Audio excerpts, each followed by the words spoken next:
Ladies and gentlemen, boys and girls, welcome back to another edition of the Sick Podcast Talking Titans. Crew's back to ready, and we're ready to roll. Obviously, the combine is getting in order right now. All the players are joining in. We got interviews with coaches and GMs. It's starting to heat up. The offseason is rolling, and we're rolling too. Sammy, start me up. Turn up your volume. Because you're about to listen to the Sick Podcast. Talking Titans. Ladies and gentlemen, 94 yards. Touchdown, Titans.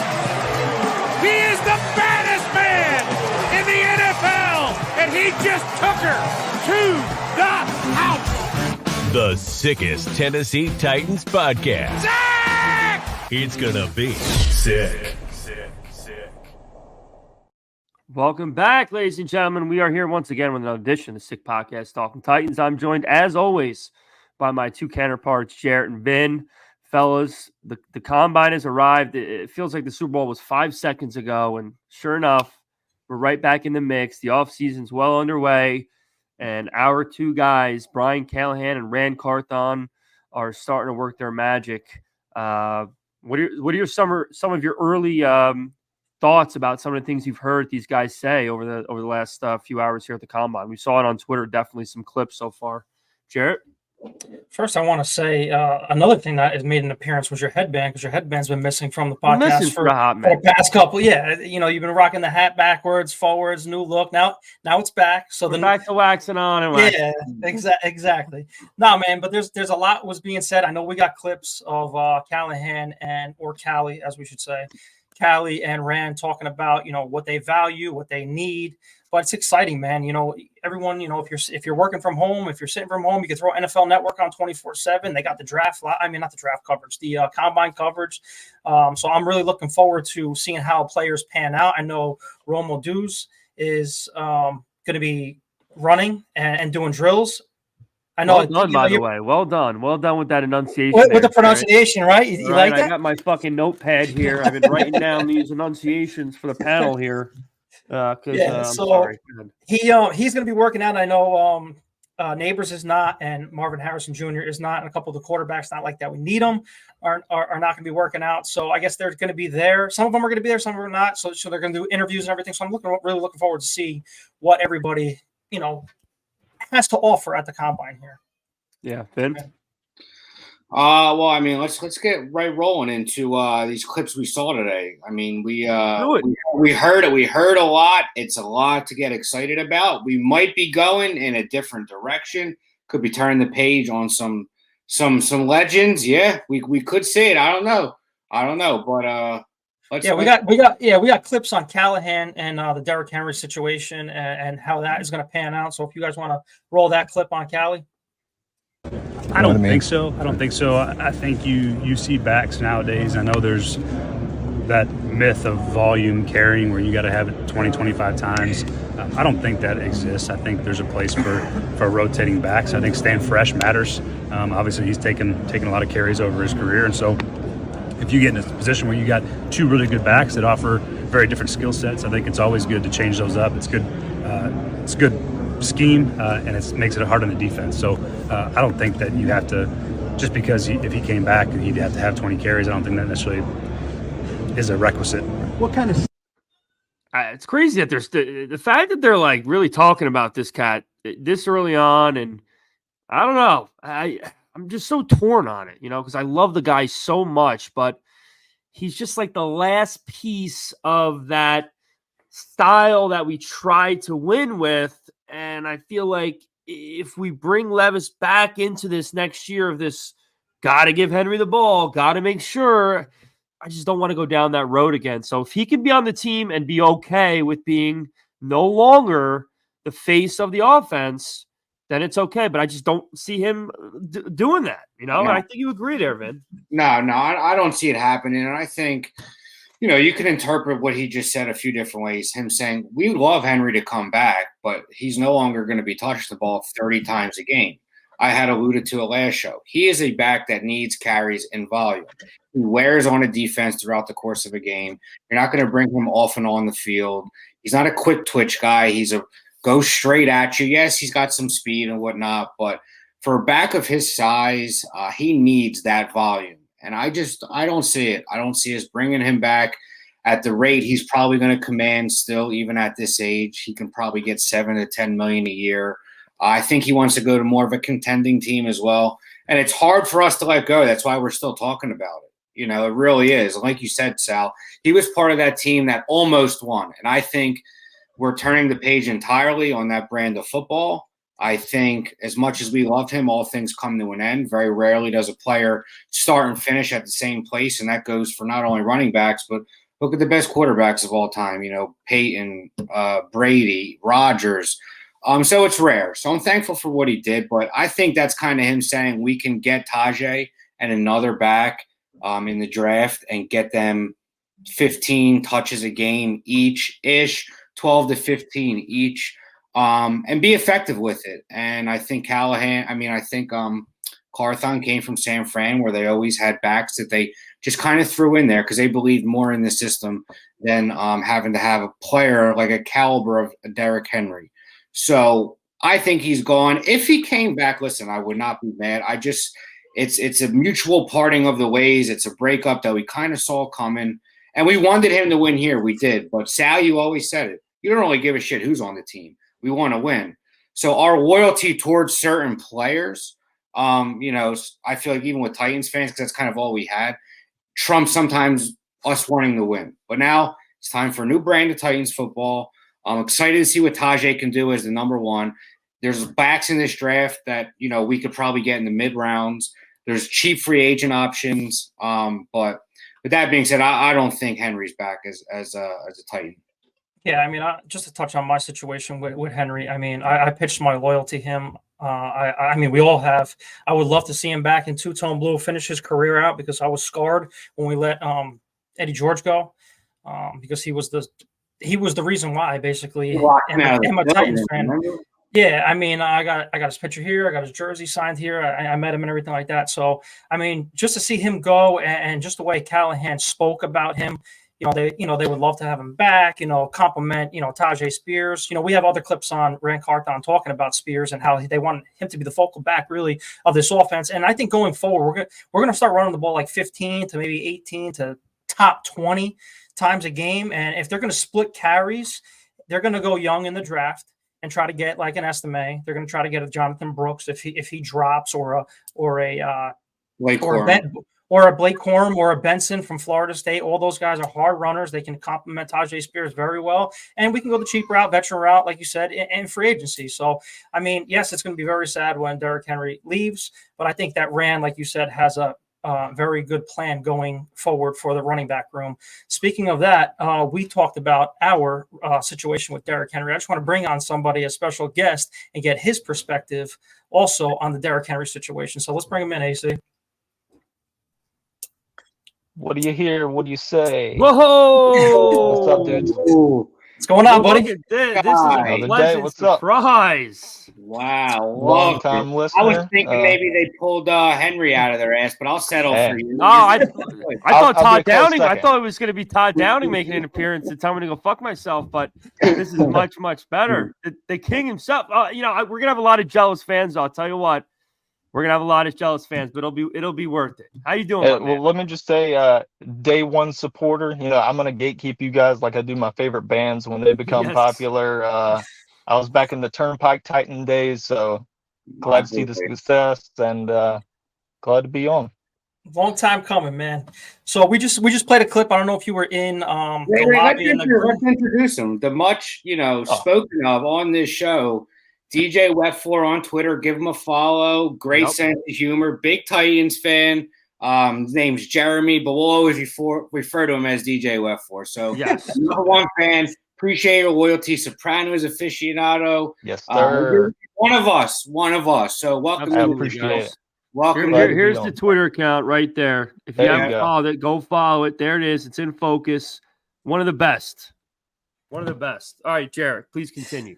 So, like I said, if you were in the green room, we had Callahan talk about the Derrick Henry situation going forward. If you didn't hear Callahan today, just what's your thought of Derrick Henry's future with the team? Are you with it? Or you don't want him on the team? What's your take on it?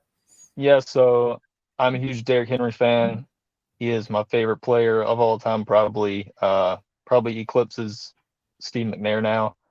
And if you ask my wife, she's going to say I'm married to her and Derrick Henry because I talk about him so much, But I think it's like a less than 1% chance he comes back. I mean, realistically, just the way they've been talking and the kind of money he's going to want versus what we're going to want to pay, I think we're better off third, fourth round getting a running back to complement Tajay. And then, I mean, I would love to see him here, but I think it's just he's going to go somewhere else and get his money, which, I mean, go for it. Nobody finishes on the same team anymore. So does any free agent pop out at you that you'd want the Titans to go acquire for the running back room to complement Taj Spears? Not really. I mean, I can't think of anybody that I'm like super wanting to get. I would rather just get another guy, maybe third round, fourth round, and just bring them in. I'd rather just pay more in wide receivers in off season than Jeremy. I need to know where that you got that shirt. So when we finish this up, you're gonna have to DM me. I'll send you. That is getting expedited, and I'm gonna have that on me in the next 3 days. That is an absolute. I need it as well. Yeah, I'll shoot you guys the link. No, so but listen, you don't think maybe like a Dante Foreman or Gus Edwards on a cheap deal, that power kind of back to complement. Yeah, Foreman was. Sorry to cut you off. Yeah, I liked when Foreman. I was sad we let him go after that year he took over for Henry. I thought he's a solid running back. I mean, if we get him for like a couple million, that'd be solid in the roster. Yeah, I think the Titans are just going to tell Henry what Tony told Carm. All my money's tied up in asset allocation. We just don't have the money to give him as much as we want to give it to him. But I echo your sentiment. We've been saying it. It's sad to see him go, but Ram proved he can find a back. He comes from a system where he plugs in backs. So the writing's on the wall. We're just waiting for it to actually happen. But as long as he doesn't go to Baltimore, I can't see him in that Ratbird purple. That would really break my heart. Eagles. Yeah, or the Eagles. That would be. I really might have to move if that happens. Well, I also heard a rumbling that Houston would possibly be. Yeah, I don't see him going anywhere near the division at all. And out of respect for Tennessee, I don't see that coming. Jeremy, let me ask you a question. You're in the war room in a couple months for this draft, and you have the final say. What position do you go for? And I guess the better question would be with that position, who do you think is going to be there, and who do you want this team to get? I mean, I'm going wide receiver. I've heard today Rand and Callahan both were talking about, if there's two players that are equal in value, they want the one that's going to score the points because that's a more valuable, for the new offense going forward. So I think they're going to take wide receiver, and then maybe in the second, third, they try to get a tackle.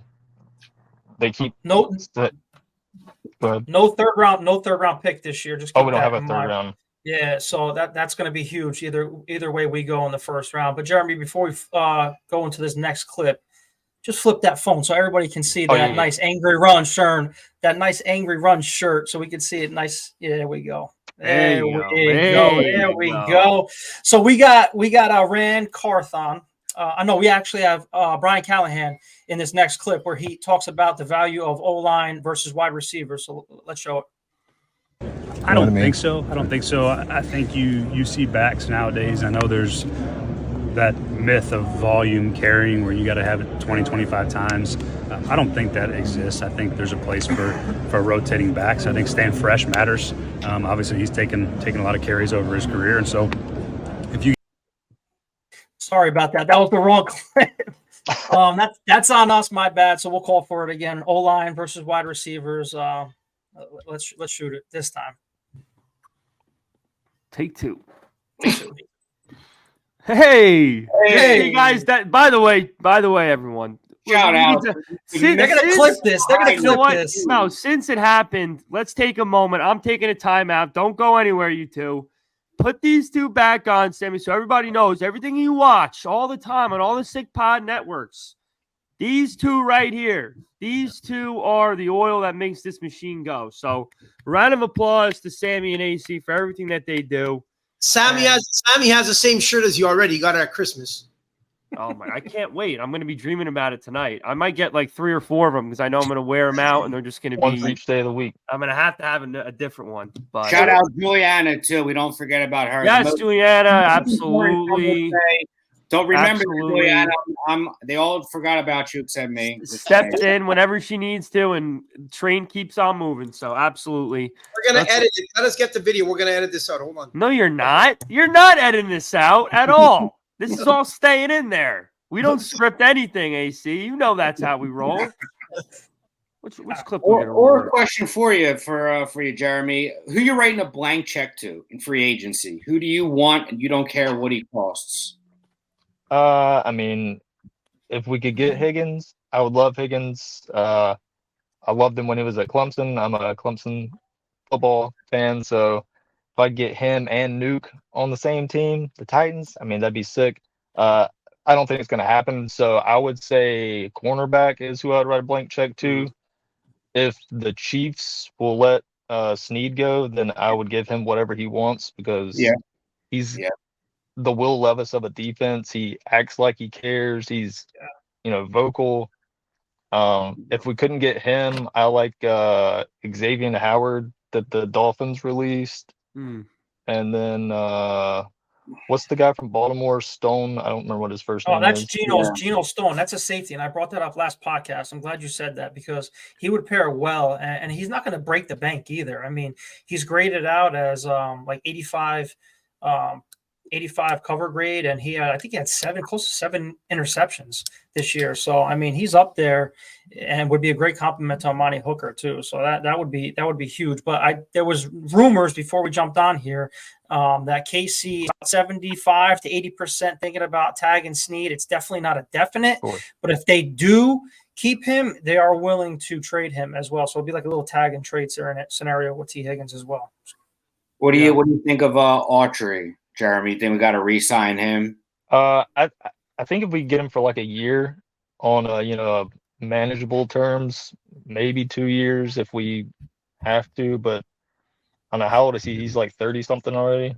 Yeah, it'd probably be a 1 to 2 year deal worth $7 to $10 million a year, which I would more or less want to take him probably for 1 year for 7 to 10. Yeah. And at his age, you don't know when that dip could happen, but I think someone you have to bring back. Easy with that age, man. He's 33. I'm 34. So easy. Yeah, with I'm the 34 age. too. I hate when they're like, "This guy's ancient." I'm like, "All right, come on. Do we have to say ancient, guys? Let's take it down a notch." Ancient on the football field. Yeah, absolutely. We actually think we have another clip lined up from the combine today. Want to roll that on? Say this: you can never replace elite talent. You can coach guys. Coaching makes an impact. It matters. But ultimately, the better players you have, the better coach you are. And so I will never pass up on elite talent just because I think we have a great coach. Great coaches with elite talent is special. And so we're trying to get to that point. But I will say there is times when you can take players, though, as in roles that, maybe not necessarily at the top of the draft or for top dollar in free agency, but where you can develop players quickly and they can contribute for you. Because as we all know, you're going to have multiple sets of players playing up front. Very rarely do you stay with the same 5 for the course of a season. So that development and that depth is always going to be really important. And there's nobody better at developing it than him. I mean, the guy says everything right. I was telling my dad this earlier today. It's almost seems everything just seems too good to be true right now. I mean, everything Rand's saying, I love. Everything Brian's saying, I love. They just made every hire the right way. Just seems like things are too good to be true right now. And I'm waiting for the piano to drop. But I mean, what more could you want? I'm just excited to see what position we're going for, man, because they're not giving us a straight answer. I feel like they want us to think receiver just so we can steal alt, but it's anyone's guess right now. And I kind of like that. I'm curious to see what the direction is if you have Alt and Neighbors, which I highly doubt, on the board at the same time at 7. You would think the Chargers are probably going to take one or the other. But do you also think that could have been a slight dig at Vrabel a little bit, that comment? Yeah. 1,000%. Just because he says that good coach, they need elite talent to win, and basically calling out our roster. Basically, our roster is shit, like we've been talking about for the last 2 years now. So, just put some respect on Vin's MVP, Westbrook Akine. Come on now. No. Don't disrespect him. It's all over, and like the clip is saying it now that they're going to a more faster paced offense. We don't need these blocking wide receivers like NWI and Chris Moore anymore.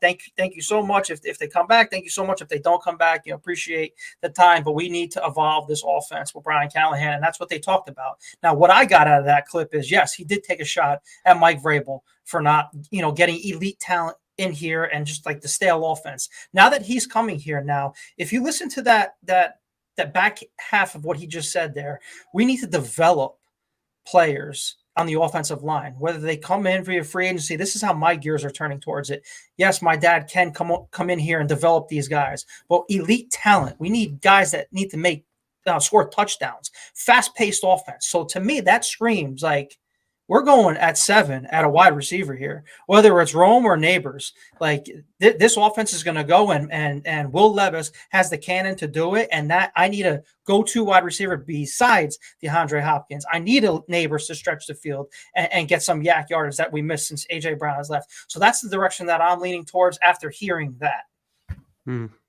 Vin? Yeah, I mean, I think, listen, you never really know. A lot of teams, are playing possum at this point, trying to get teams to think what they might do, what they might not do. Today seemed like if the draft was tomorrow and the Goons will get a pronunciation check on that, and, Neighbors are there, and we're taking one of them. You know what I mean? But that could be – so someone tries to trade up with them to get one of those players so they could move back, pick up another pick, or to get someone to draft that player ahead of them. So Alt definitely falls in their pockets. Either way, it's got to be receiver. It's got to be offensive line. I'm okay either way.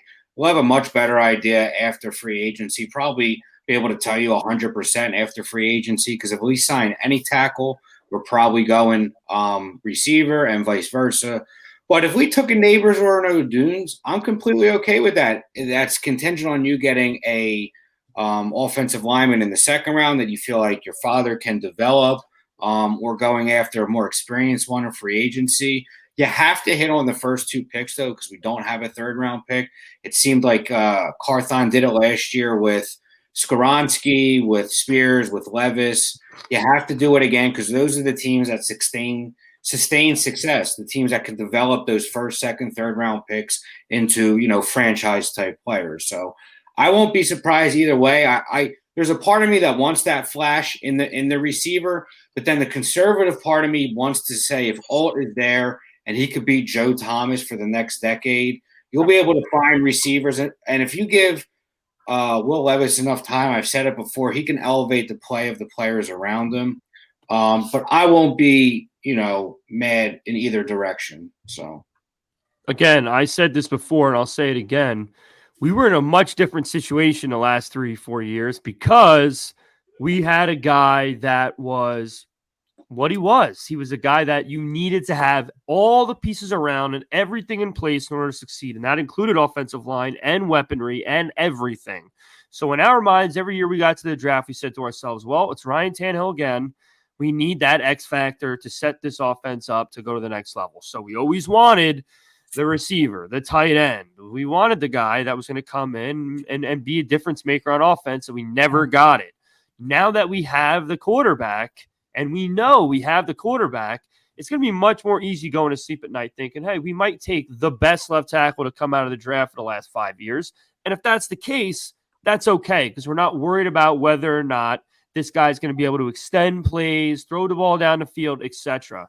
But with all that being said, at the end of the day, we lost a once-in-a-lifetime talent. Now, is this guy off the rails mentally? Yeah, he clearly is, and I'm talking about A.J. Brown, of course, but We lost that guy, and we have an opportunity in the spot that we're in to get a guy of that caliber, actually higher, to be honest, because Neighbors, Odunze, all these cats are supposed to be higher. Odunes. Mayonnaise. I'm sorry. You guys can AC. You can cut my check in half next week. I'm sorry. So these guys are scouted to be even better than AJ was supposed to be coming out of college. Knock on wood, of course, because there's top 10 talent, and AJ was closer down there in the second round. But boy, oh boy. I mean, I would be so thrilled to hear Tennessee Titans are selecting, Malik Neighbors, and to know that guy is going to be the fastest guy on the team instantly. Yeah. Crazy. And speaking of wide receiver room, we're just going to keep rolling with the clips like as we do. We have Rand Carthon talking about Trey Burks, so let's play that. Boy, Trey, we love him. The injury thing, I mean, the concussion thing was a real deal. You know what I mean? I think we all saw that from the Pittsburgh game. And so those are the type of things you can't really prevent. But I do know that Traylon is off this offseason training with D-Hop and some other pros around the league, which I think would be good for him to see how other pros prepare and get ready for the season so he can add that to his game. I've seen a couple clips of him running routes and doing stuff in the offseason. And for him, it's an offseason where he's not trying to get healthy. He can work on perfecting his craft as opposed to trying to get back to get healthy. Yeah, I mean, I'm totally out on the Treylon Burks thing. I said it 2 weeks ago. I said it last week. I was in. I'm still giving him the benefit of the doubt that Brian Callahan is coming to town. New offense. Maybe he puts him in certain situations where he can actually run with the ball in his hands instead of just being a deep threat or a guy that just runs and takes defenders with him as like a decoy almost. But by the way, shout out to Ron Davenport for all the videos. We have to shout out our boy TD. So we do have it on there. So shout out to Ron Davenport. Thank you very much for asking all those questions. But what's your guys' take on the whole Treylon Burks situation? I'll believe it when I see it, but I think he's definitely going to be a Titan. You can't trade him. You're not going to get anything for him. You're paying him next to nothing. So for the next 2 years, you're going to see what Brian Callahan can do with Treylon Burks. But it's to the point, unfortunately, we've seen his talent and his flash. Can he sustain it over a 17-game period is yet to be seen. So I'll believe it when I see it. If he can fall into that, Tyler Boyd type role, where he can be reliable as his number 3 receiver. You have Hop, you maybe draft a receiver and he could be your guy to be your 3. Sure, go for it. But unfortunately, partially due to injuries, I'll believe it when I see it with him. Yep. Jeremy? Yep. You're only good as your last envelope, and that boy ain't got enough to even get an envelope. So, I mean, I've been out on him. The only thing he can catch is an injury, unfortunately. But, I mean, some people just, you have some that hit and some that don't. Unfortunately, that was our first round that didn't hit. Yeah. And it sucks that he's compared to AJ, but, I mean, it is what it is. I'm just going to say it's unfair to him, but that's the name of the game sometimes. That's, Listen, I want him on the team. Don't get me wrong. I mean, if he's your 4th option, that's pretty fucking good. If he can turn it around with this offense and those knuckleheads, the last 2 offensive coordinators were not putting him in the right position to succeed. Now I think that there could be hope in this offense with him, and especially if we pair him with another free agent wide receiver, and if we do get that first overall wide receiver, at number 7. So, well, like I said, and this is just from a fan perspective. Who the fuck am I? I think there's a work ethic problem too with Treylon Burks. Okay. I really do. I don't think his head's in it. And feel free, Sammy, to clip this and we'll all blast it. So maybe that'll wake his ass up because it just, I don't know. I don't see an edge from him. Whenever I see him speak, he's always just got that, oh shucks kind of attitude. And again, I could be wrong. I don't know. I'm not in that locker room by any means. But that's just kind of the view that I get. Kind of seeing, and it's just there's no reliability there. Every time he's on the field, anytime he goes down the field, whether he touches the ball or not, if he's getting the ball thrown to him, he's going down with an injury. So it's just like, when's it going to be enough? But like I said, I certainly don't want him off the team because again, he's getting paid nothing. So we'll see how that shapes up. $4 million ain't really nothing, but yes, I understand. I understand where you're coming from. Yes, keep your expectations low, and then you can't be disappointed when he doesn't do anything again. Yeah, exactly. It's just we had the expectation ceiling for him because he was coming in and replacing AJ Brown. So we'll see with that. Speaking of replacements, we do have our last clip about Rand Carthon talking about the replacement of Derrick Henry and possibly the future running back of this team and Taj Spears. So let's roll it. First of all, like Taj is a dude that I just described. Like he's very passionate about football. He loves the game. He's a hard worker. And I think you guys that have gotten to know him know that's how he's wired, and you love that about him. Taj is one of those guys that's always in the building. You know, I know there were a lot of concerns about his knee coming out, and that was the big question this time of year and after we drafted him. But we're talking about a guy that never missed a practice, never missed a game. And he's, you know, for lack of a better way to put it, he's made of the right shit. You know, and those are the type of guys that we want to have in our program. I want first say with this. Yeah, I said, Vin, it's all yours. He's the heir apparent, Tone. You know, he is. I'm his biggest fan. I wanted him out of the draft. I was ecstatic when we took him. I defended him with that knee. Until it's an issue, I don't want to hear about it. You know what I mean? It didn't affect him this year. He showed that he has ability with the ball in his hands. I think he could touch the ball 15 to 20 times a game. I love him. I think they will draft another running back in the mid rounds to complement him, but I am more than excited. That's what makes moving on from Henry, I think, just a little bit easier to know that in the third round, we got a guy who showed in year one that he could play at this level and play at a high level. So I feel great about Taj Spears. I'm his biggest fan. I'll remain his biggest fan. I met his father in Tampa, as oddly as that is, leaving the game. So that's my boy, and I'm riding with him. And until that knee's an issue, I don't want to hear about it. Hey, listen, he can do everything. Like I said on the last show, we pretty much saw that it's not a far-fetched or a hot take to say that he can run the ball damn near as good as Derrick Henry did last year. And we know he can catch the ball better. That's not a debate. That's nothing against Derrick Henry. Tajay does it more. He's been doing it since he was freaking in college. So, we have a guy, and all the question marks about him that we had in the draft, knock on wood, were not an issue. I mean, he played every freaking game. Rand mentioned today he's at every practice. He never missed a game. Of course, that will be the kiss of death from me, so you guys can have that clip ready. But I love Tajay, and I want him to be the number one guy. I want him. I think he more people need to know his name, and they should have known it last year, but we didn't give him that opportunity. So it's his time, and he deserves it, because watch what happens.